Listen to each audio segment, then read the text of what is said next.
And the person who came up with this theory, you know who you are. It's incredible. So the thought is that Benedict will eventually meet another woman that is probably more an acceptable match, like in the eyes of the Ton. And it'll turn out to be Lady Arnold's daughter. So we'll have Woo! this like Oh, yes! This will be one saucy plot line if that's how it goes.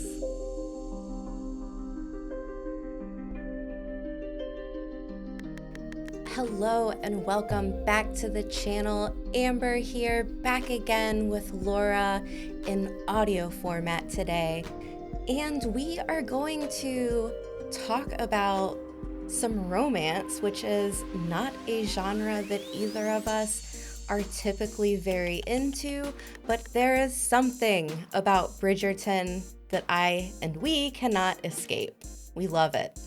And I think today we're probably not going to go chronologically with the episodes, but I really want to talk about our characters of season 3. And we have so many plot lines going on in this season that I was not expecting. I wasn't either. I feel like in previous seasons, of course, there's multiple plot lines going on, but I feel like in this season, we have an exorbitant amount more than we have in past seasons. Agreed. It almost threw me for a loop because this is the Penelope and Colin season. But as time has moved on in these 4 episodes, I am here for Francesca Bridgerton. Oh, same. Obsessed. I love her. I love her. So let's start with Penelope and Colin and Lord Debling and this kind of love triangle that we've got going on. Who would you like to begin with? You know what? Let's begin with Penelope. Seeing as how she's like the central point between the two of them. First off, I have a very positive thing to say about Penelope. The way they styled this character this season, Incredible. her whole glow up, I mean, I'm so glad to not see her in bright yellow anymore. Green is such an incredible color for her. I get sucked into a lot of TikTok videos on color theory and color analysis, and they did her right. They did her Absolutely. so right. Absolutely. Like the cool colors that she wears and like the greens and like the more sage colors. Did she have a silver dress on or was that just another variation of green? Either way. The one that stands out to me is that first emerald. The first emerald dress is incredible. And I actually really like the dress that she wore to that ball in episode 4 too. It's like a light sage green. Yeah. But it's like Yeah. the really cool and jewel tones works very well for her skin and everything, like her hair. Yeah, I mean too, like her mug, I mean, her like she is flawless. Her skin, oh my God. But now that we've covering her whole look and everything because it's wonderful. Her storyline is picking up right after Eloise discovers she is Lady Whistledown. Right. And how are you feeling about Penelope and where she's standing this season after all of that? So when we ended last season and, Eloise finds out that Penelope is Lady Whistledown and wrote those things about her, I was pretty like put off of Penelope because that's supposed to be your best friend. And I get that like journalistic integrity is a thing for you, but also that is your best friend and you completely put her up for dissection by the Ton. And then we get into this season and she does the same thing to Colin, which, was with Colin, to me, it was a little more understandable. He dogged her out at that ball last season. And I mean, I would say that he kind of deserved what she did for his behavior. She clapped back. Yeah, she clapped back. She clapped back hard, too. Yes. But where I start to run into issues is how she just always lets everything go with Colin. He does that to her, but then she's, back in love with him. And which is interesting considering she did that, of what she did. It really plays itself out to, oh, see, now I'm already getting to Lord Debling. That's fine. So they're like in a triangle. It really, anyways. yeah, it's really like a triangle. So then we get to where Colin's like, I'm so sorry that I dogged you out. Let me help you find a husband. Okay. And then I don't know as though Colin did too much to help her. I think he just kind of convinced her to like actually speak words to people. But she's the one who came to terms with, I have to stop masking and just be myself. Colin didn't he, I guess, helped her get there, but I don't think he should be able to really take credit for that like everybody's giving him. And I think, too, it depended on the person. Like, we see her in so many interactions with other men where she's just stumbling all over herself. But as soon as Lord Debling approaches her, the mask is dropped and they have an instant connection. And it's not a romantic connection, but they have a lot of common in the scope of kind of being like public outsiders. Right. And it felt natural. It didn't feel like she needed to put on a show or anything. That was her. It was really nice to see somebody accept her for who she is and encourage the things that she's passionate about instead of looking at her awkwardly for not fitting society's mold of the ideal woman. Well said. Well said. And I think that's my beef with Colin. It's my huge beef with Colin. He seems like he's into her when it's convenient for him. Yes. When he's decided he has feelings, when it's convenient for him, then he's all in. But he's openly sabotaging her relationship with Lord Debling. I mean, obviously, like, as the season goes on, we all see, like, it's not meant to be. She wants a love match and not a practicality match. Correct. But still, like, Colin. That scene where Colin's at the brothel and he's like so distracted and he's like, you can tell this is supposed to be the scene where he comes to realize his true feelings for Penelope. I'll be honest with you, it made me dislike him more. Right? What do you mean? Like, I'm supposed to be enchanted by him behaving this way. Like, I hope she says no. I don't think she will, but I hope she does for her own sake. Yeah, and I feel bad for the character of Penelope and the way that her story goes out because she's struggling so much with her confidence and who she is, and it puts her in this position where she's like, Colin, just kiss me. I don't want to die, like never being kissed. It was hard. It was definitely hard. And I understand too in romance, like all of the tropes that are out there and women identify, and not just women, but people identify with some of these tropes and find them really engaging and really fun. But me on a personal level, that one's not for me because you want to see a character hold their head up high and not feel sorry for themselves. It's hard to watch. Right. I felt like it put her in this position of begging him in a really desperate way. And I feel like her character writing has already put her through enough humiliation that this seemed like an excessive amount of humiliation for her character. It does. But on the other hand, too, I could see with people who, struggle with confidence, seeing that and finding something really relatable in it and enjoying it. Like I said, everyone has their own struggles, but that wasn't a plot line that necessarily sucked me in. Right. But I'm really interested in seeing how that plays out because the end scene, he's like pulling her out of the carriage and he's like, come on, like, I want to marry you. So I'm assuming he's like, all right, let's go tell the family. You mean after he steals her virtue in the early 1800s? Yes. Girl, that scene sent me over the edge because if you take the time period into context, it felt like him pushing boundaries again. She hasn't expressed verbally to him or the audience really like this is what I've always wanted. This is what I've dreamed of. And, like you can get into the mindset of her and assume what she wants. And I think we can all assume that's what she wants, but it still felt very like, I'm in charge. We're going to go do this right now. This was about Let's go. that scene was about as romantic as watching it happen in the back of a car.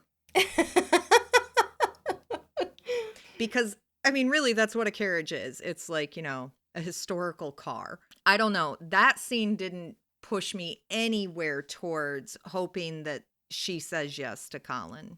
Well, how about we move on to Franchesca and Lord John Sterling and Lord Samadani, because this... When I asked you this morning who is Lord John Sterling, what about Lord Kilm?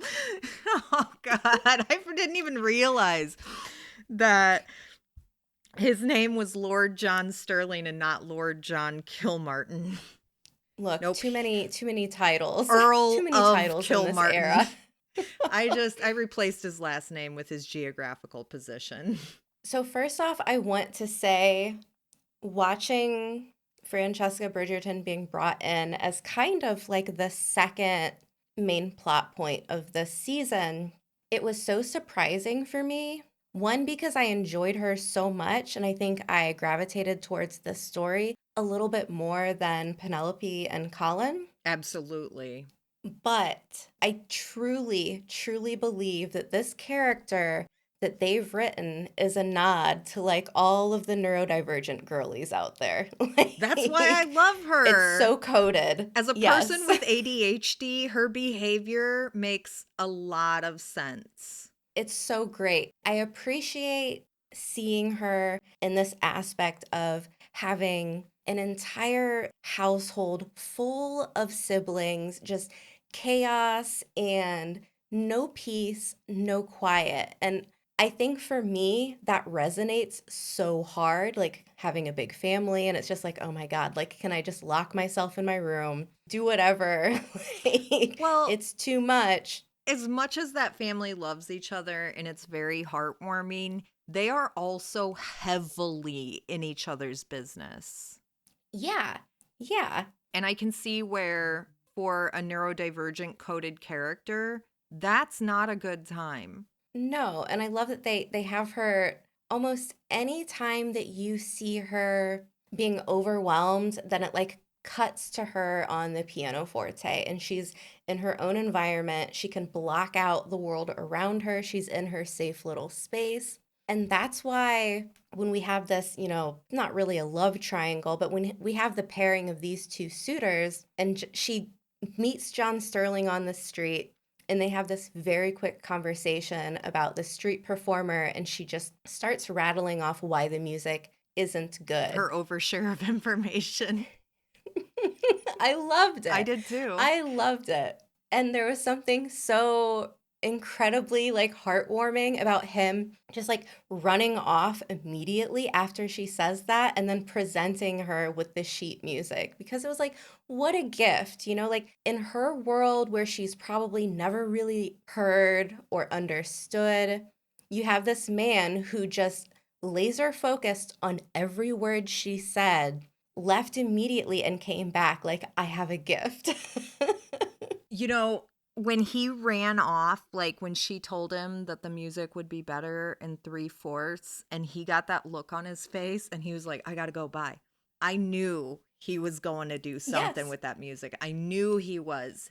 I think one of my favorite things is actually how Lord Sterling and Franchesca met, which was both taking a break from socializing at a ball. And then he said, right? Can we just stand here in silence together? But you could see it on her face in those moments. Like she kept like glancing at him and you would see this like really wide smile come across her face. And how could you not want her to be with him? Especially when Lord Samadani was...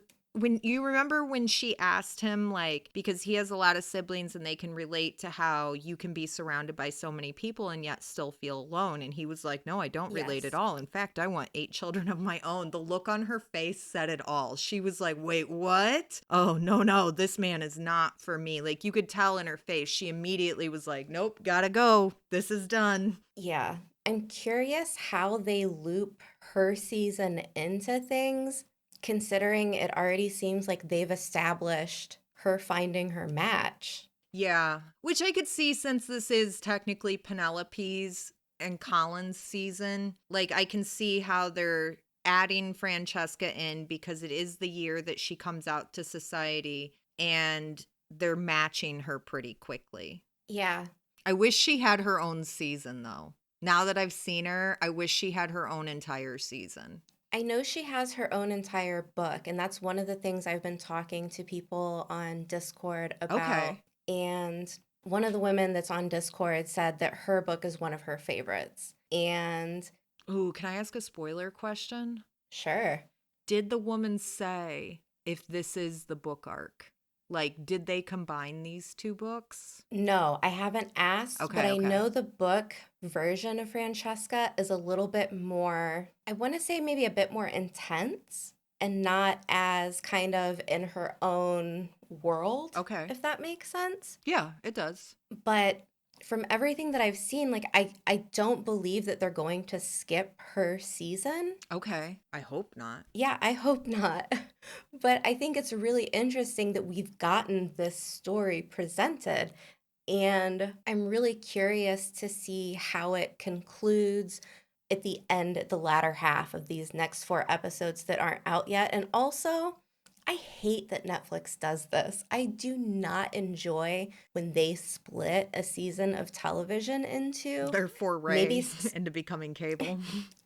right? I don't know if this was done for any other reason besides like they just decided it would be a good idea. I don't know if it had something to do with shooting or, scheduling or whatever. Maybe somebody out there knows and they can explain it in the comments, but I always wonder if it has to do with the popularity and success that they've had with some of their other shows doing this. Like breaking the seasons up to extend viewer engagement. I think that's probably, like I feel like it's very financially motivated. I could be wrong, but It does seem that way. was there anything else that you wanted to touch on with Franchesca? Not particularly. I mean, the Queen Charlotte is going to be disappointed. Now she's had 2 or 3 Bridgertons rebuff her choice matches for them and go with like equally great matches, but just not who the Queen chose. I'm interested to see where that goes, how Queen Charlotte's going to respond to that outside of the bounty that we saw in the previews. Agreed. And I like before we go any further, because you brought her up, Queen Charlotte is one of the most charismatic, enjoyable characters of a show I think that I watch. And I mean, I watch a lot of stuff, but the Right. actress is so good. I loved her.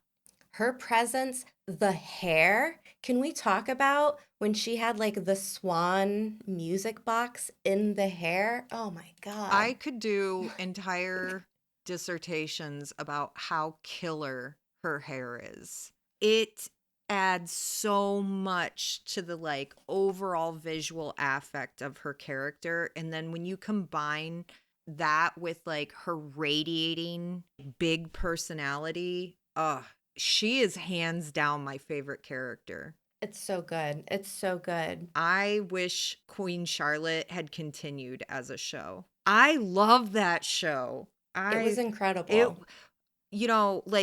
And it works for us to talk about this next grouping of characters that we're saying this is you've got Queen Charlotte, Lady Danbury, and Violet Bridgerton are all, brought more forward as characters in the spotlight in that show. And I loved it. And I love their characters in this show. Lady Danbury is probably my tie for first or my second favorite character. Especially getting her backstory in Queen Charlotte. I mean, I already loved her, Right. but now it's just like new level of love. Yes, New exactly. level of love. How can you not respect that woman? Yep. I'm really curious to see Her brother and Violet, me too. Sorry, Yes. I shouldn't have jumped ahead there. I'm Yes. sorry. No, you read my exploded mind. out You of knew me. exactly what I was gonna say. Why does Lady Danbury hate her brother Marcus so much? They haven't given us enough information on that. And I'm not gonna lie to you, he seems just as charismatic as her. But I got to know the tea because, like, Team Lady Danbury forever. I could see if I had to make a prediction, and neither of us have read the book, No, we so haven't. if I had to make a prediction, I would say that Lady Danbury's brother was introduced as a way to carry Violet's story into this arc of who am I as a person when I no longer am just like the doting mother because her kids are all Right. marrying and moving on. So what does her story look like when like the nest is empty? And we did have that conversation between her and I think Kate where Yes. Kate kind of like pushed some of the responsibilities onto Benedict so that she can stay in her honeymoon phase and talked about, in my culture, we stay with our mothers. Like the mothers are always a part of the family. And it almost seems like Danbury's brother is introduced so that Violet can kind of take a look at herself and decide, am I ready for my own independence away as a mother? And I don't necessarily believe that she's going to end up with this man, but I think that might be the catalyst. That's a really good way to put it. That's very well said. I was thinking about like we have the conversation between Kate and Anthony where, like you were saying, she talks about how the mothers stay and they go on an extended honeymoon, which gives us a little bit more time to figure out where Violet Bridgerton is going from here. Even though I wish Anthony and Kate had been involved in this season more than just the few scenes they had. But I'm really excited to see where Violet's, because, we're coming into the end of her children entering society. All but Yeah. two of them are already presented to society, correct? That's what it feels like 2 or 3. Right. So we're coming to the end. And like, I think that she does a great job as a parent who tries to be involved in their children's, not just their lives, but in their development and helping their children really get the most that they can out of their life. And I know that like in the beginning with Daphne, there were some issues, but Violet really seemed to have learned from her mistakes with Daphne, and she's trying to do much better with the other two girls, Eloise and Franchesca, who are now out. Like you can see it where she talks about, I don't want to push too hard. I don't want to force her. I want to let Eloise and Francesca do this on their own terms. But, still get married at the end of the day. Yeah. She's got a great character arc. I love getting to see her in Queen Charlotte and now like jumping back to the present time, seeing how she's there and how she's adapting as a parent for the better, it seems. And she wasn't ever a bad parent, but it's nice to kind of have like one of the storylines focus on one of the older characters. So like a lot of the times it can kind of feel like teen drama-ish. Yeah. But this collection of characters really adds something. It adds a lot of richness to it. If you are closer to like our age versus closer to the age of some of the primary children characters, these three characters of Charlotte, Lady Danbury, and Violet, they add a lot to it. I personally, one of my favorite relationships in the show is Lady Danbury and Violet Bridgerton's relationship. The way they get together and scheme, Yes. I love it. Their schemes are the most entertaining schemes, and the fact that they hit it out of the park almost every time.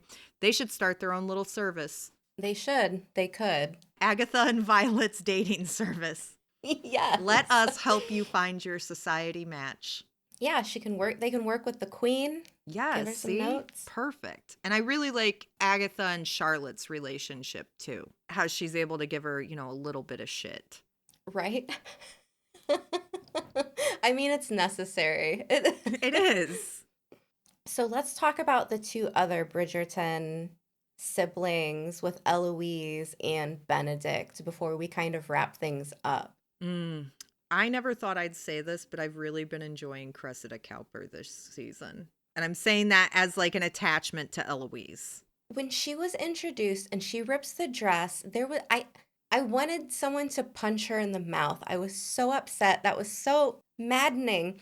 But as time goes on, you get to see this more sympathetic side to her where all of this pressure from her family, and it's like, okay, now you get like the environment she was raised in and why she's kind of a mess. Yeah, you get a better view of like how sad and caged she is. Yeah. And I do appreciate that they showed like inner growth from her this season, where a good example is where Eloise rolls up on her and is like, "Did you say what I told you?" And she fires back with, "No, but you said it recklessly, and I heard that one lady running around telling everybody." Yep. I actually do appreciate that her and Eloise have some friction in their relationship and that they're able to like keep working through it. Yeah, I'm also very curious because there was that quote that I had sent you. So this is from the showrunner, and this is a quote that was spoken in an article, but she says Eloise has yet to have a same-sex romance in the show, but many queer fans have identified with Eloise's story.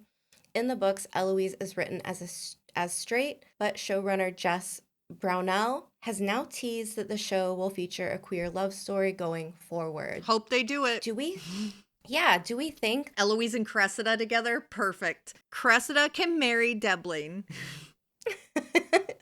right? Oh my God. Okay, here's how I have it mapped out in my head. Cressida marries Lord Debling. He goes on his 3-year adventure. Cressida and Eloise live as a secret couple. Perfection. I like this theory. I'm down for it. And I think that also kind of possibly fits in with Cressida's father being like, you will not be seen with this girl. You will not hang out with her. Girl, that part was weird. Is there like a possible like rumor going around about Eloise? Like people kind of are already like thinking this about her, and that's why Cressida's father is like, stay away from her because he doesn't want that to reflect on Cressida? Yeah, okay, so like you, when I watched that scene, I was like, she's a Bridgerton. Yeah. Nobody I couldn't figure out why. I mean, like, let's set aside that the majority of the Bridgertons seem to be pretty decent people at their heart. But let's set that aside, and we're still talking about societally. They're very high ranked in society. And so it did lead me to think, like, this has got to be about her and Cressida's relationship with one another. Because Eloise showed up during calling hour just to check on Cressida.